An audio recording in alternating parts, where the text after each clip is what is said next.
Hello and welcome to your astrological vibrations for Thursday, April 24th, 2025 by Gaia Blooming. I'm Mimi and our energy mantra for today is I value the moments that lead to my personal evolution revolution. So we began our first evolution day of Taurus, season of Taurus, on Wednesday, and today we continue it.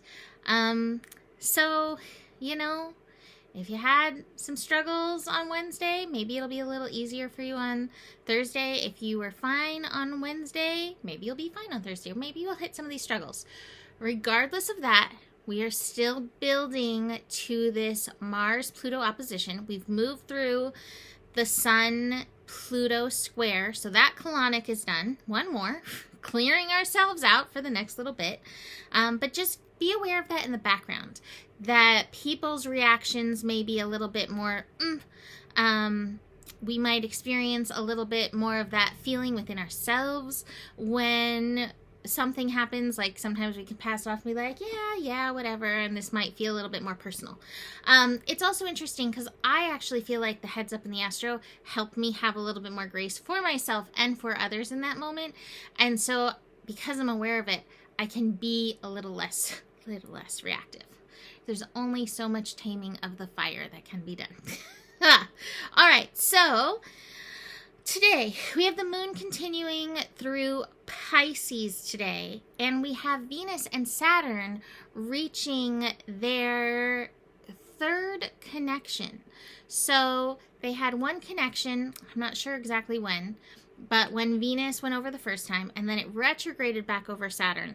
And here we are to our last Venus-Saturn conjunction for this go-around. It's not far off from the North Node, and the moon is activating this whole thing today. This is an interesting connection, especially with the moon connecting into it. So it reaches the exact conjunction at 5 p.m. and then before 8 p.m. we'll have the moon running through. So the moon conjuncts Saturn at like 7:53 p.m. and then it conjuncts Venus at 7:57 p.m. So it's very much up in the business of the conjunction. And that's what makes it interesting, because Pisces sometimes can reveal some karmic lessons, and the moon specifically can be a revealer of hidden things. And here we are in the dark of the moon, so you may have some stuff come up to move through in this energy. Now that might be in your romantic relationships, it might be regular relationships, it might be your relationship with yourself, a relationship with the universe. It's also interesting because while the first part of the day has us in evolution revolution, the sun then moves to 5, and 5 is mercurial. It brings change, but it also can bring ahas. It can bring insight. So you may have some what was previously unknown to you, some hidden insights coming up. Now, it's also interesting because the moon is also connecting to Uranus right before this conjunction. And so as it connects to the Uranus energy, again, you may have some things coming up, being liberated, so to speak. These things might help you in your own personal shift and your own personal change.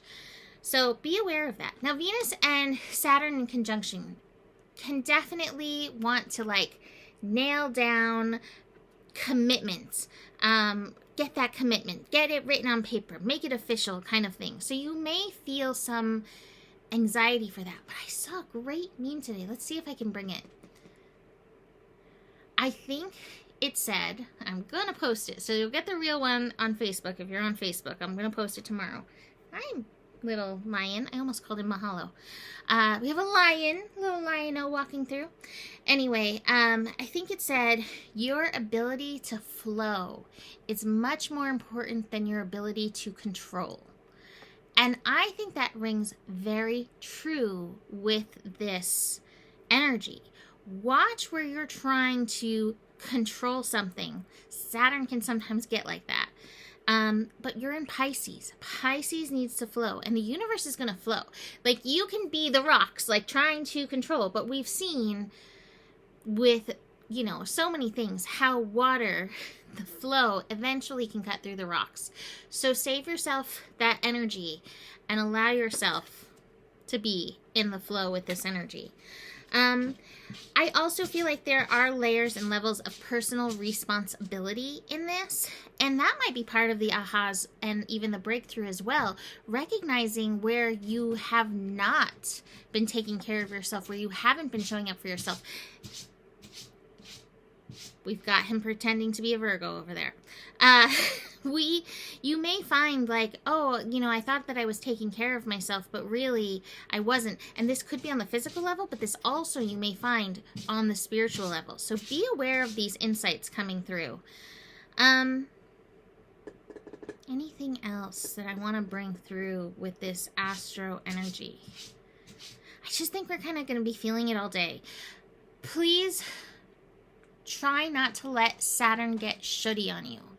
Because Saturn can do that as well. And it's not really Saturn.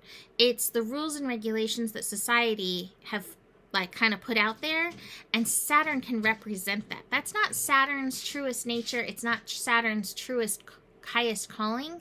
I believe Saturn's highest calling is that of responsibility, that you respond in a way that's true to your soul. And I feel like this conjunction of the North Node, Venus, and Saturn is a call to that. So that responsibility that I'm calling you to, it's soul-led. It's not societal, shouldy-led. So awareness of that. But let me just shoot on you a little bit here. We have the ordinariness card at the top of the cards. And this card's always a reminder, like, get outside and please, like, look at the beauty. You should be outside looking at the beauty of the outside. Like, go look at a flower and recognize, like, the beauty and the miracles that are out here around us.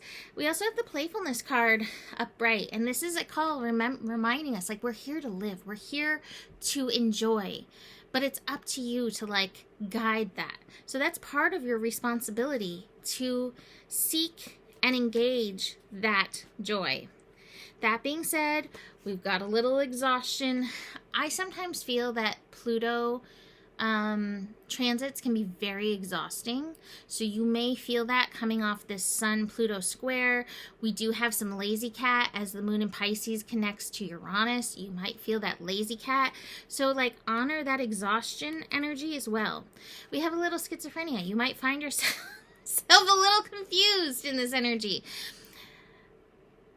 Should I stay or should I go now? It's funny because, oh my God, I'm definitely going to age myself. I don't even know when and where I've heard this song, but there's a song, I think in the 80s, I don't know, called Live and Learn.